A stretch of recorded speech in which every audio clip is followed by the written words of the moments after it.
Everyone, back on the drive.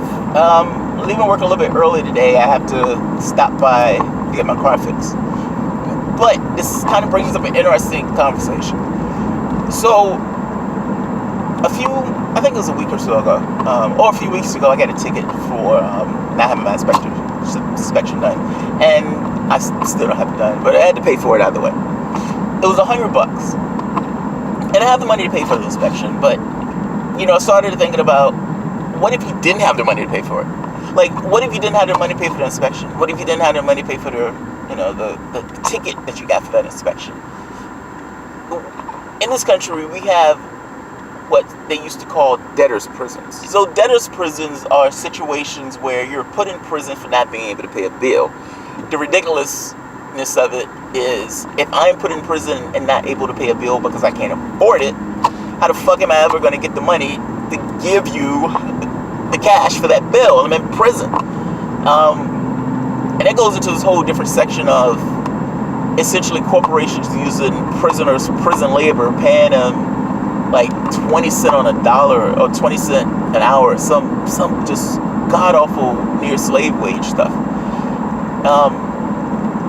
But this is a perfect entryway into it. So you have some people who, let's say they get a ticket. Maybe it's a speeding ticket, maybe it's a parking violation, maybe whatever the ticket was. And they can't afford to pay it for whatever reason. They're working. Now, if you're working at Walmart pays a welfare wage. Essentially, in many of the cases, what they pay people is so bad that those people will have to get food stamps or something else.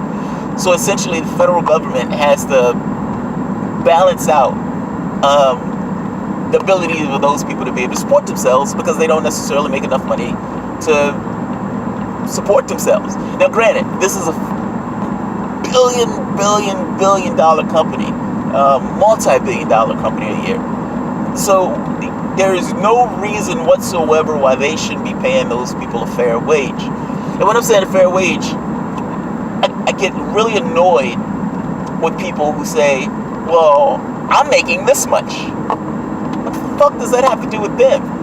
It's like you're saying they shouldn't get a fair wage because I'm making a shitty wage. That is the most backward ass logic. If anything, the logic should be, well, they're not making a fair wage. I mean, these guys are making billions of dollars. The very least they can do is pay their people a fair share, or pay their people enough where these people aren't getting government services and taking tax dollars in order to pay for something what the company itself should be paying for. I mean, that's essentially what it boils down to.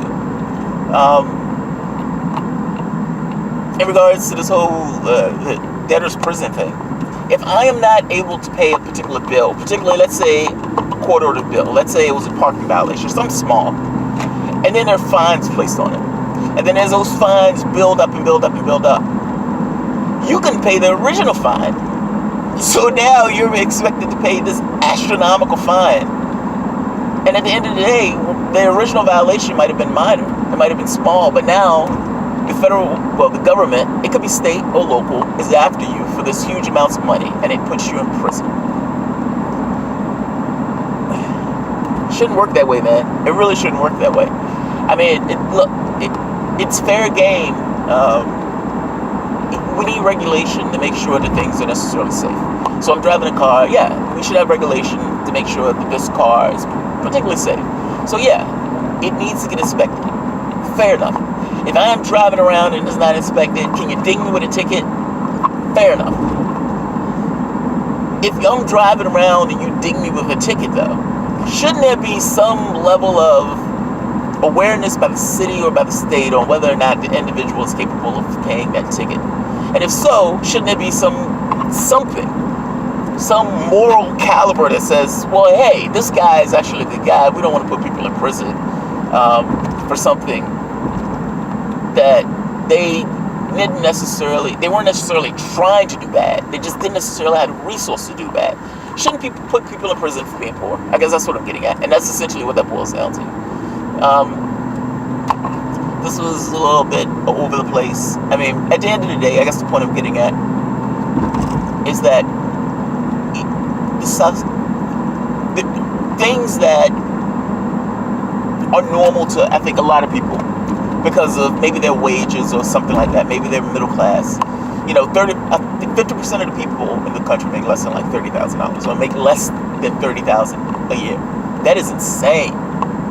And so, if you're living paycheck to paycheck, and you get dinged by like a parking ticket, or you get dinged by, you know, maybe driving too fast, maybe you missed your inspection sticker. What does that do to your life, man? I mean, what does that do to your ability to eat the next day? What does that do to your ability to get drugs the next day? And I know this is not everybody's reality, but the fact that it's some people's reality in the country that has this much wealth, it's not good. It's actually pretty damn pathetic.